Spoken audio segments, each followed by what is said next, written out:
বাবা কেরালা গেছিল, শনিবার দিন আমাদের কাছে খবর এসেছে বাবার কোনো খোঁজ পাওয়া যাচ্ছে। কবে খবর এসছে? রবিবার দিন আমরা শুনেছি, রবিবার দিন সকালে আমরা শুনেছি বাবার খোঁজ পাওয়া যাচ্ছে। শনিবারে বাবার সাথে দুপুরবেলা কথা বলেছি, বাবা তুমি কী করছো বাবা? বাবা বলে আমি মাছ তুলেছি, মাছ তুলে আমি এখনো কিছু খাইনি, ওইটুকুনি আমার সাথে বাবার কথা। বাবা কি একমাত্র রোজগারে ছিল? একাই ছিল আমার বাবা, আমাদের ফ্যামিলিতে আর বড় কেউ নেই। আমি হলাম আমার বাবার বড় মেয়ে, আমার ভাই, তারপরে আমার বোন সবাই ছোট। আপনার নাম?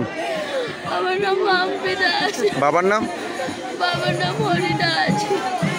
আবারও কেরালায় কাকদ্বীপের মৎস্যজীবীর মৃত্যু, উঠছে প্রশ্ন। আবারও কেরালায় ট্রলারে মাছ ধরার কাজে গিয়ে মৃত্যু হলো একমাত্র জীবের।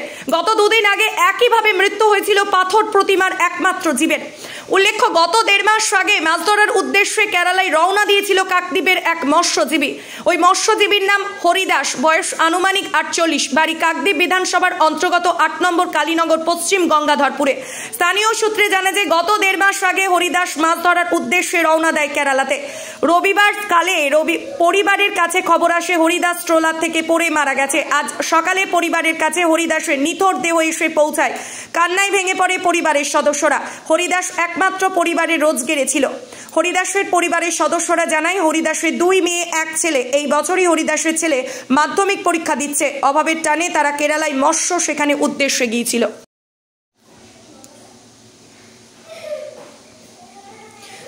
আবারও কেরালায় কাকদ্বীপের মৎস্যজীবীর মৃত্যু, উঠছে প্রশ্ন। আবারও কেরালায় ট্রলারে মাছ ধরার কাজে গিয়ে মৃত্যু হলো একমাত্র জীবের। গত 2 দিন আগে একইভাবে মৃত্যু হয়েছিল পাথর প্রতিমার একমাত্র জীবের। উল্লেখ্য, গত 1.5 মাস আগে মাছ ধরার উদ্দেশ্যে কেরালায় রওনা দিয়েছিল কাকদ্বীপের এক মৎস্যজীবী।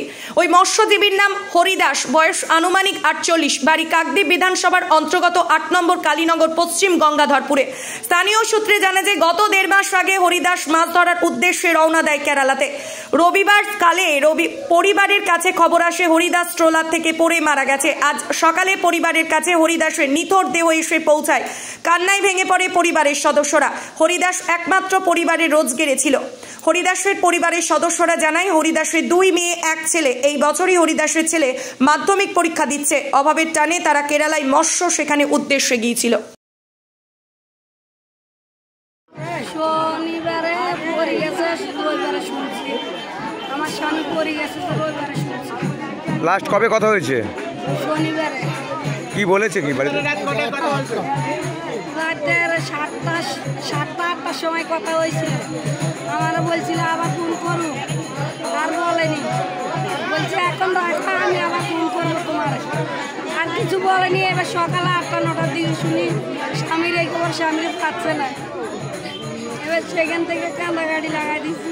কবে গেছিল? কবে গেছিল? না, 22 দিনে। বাদ থেকে গেছে শনিবার। বাদ থেকে গেছে শনিবার। কদিন আগে গেছিল? 20-22 দিন। তারপরে যায় না। এখন কদিন ব্যবসা করছিল, এবার তার থেকে অবস্থা। এখানে কি কাজ ছিল না?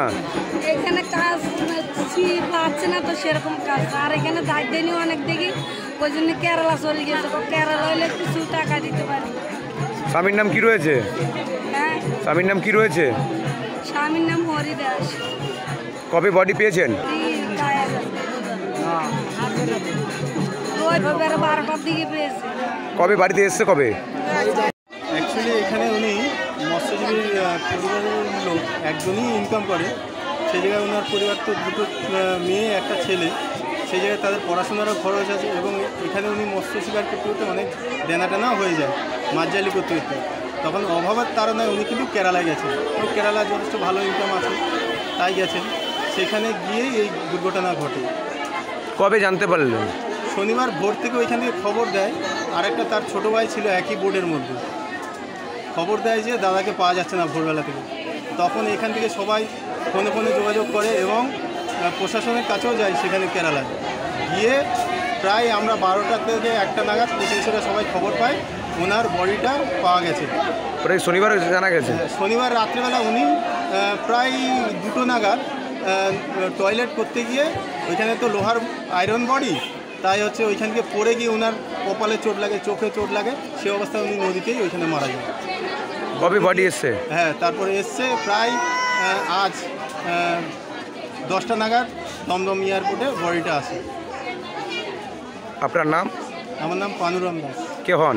আমি ওনার প্রতিবেশী।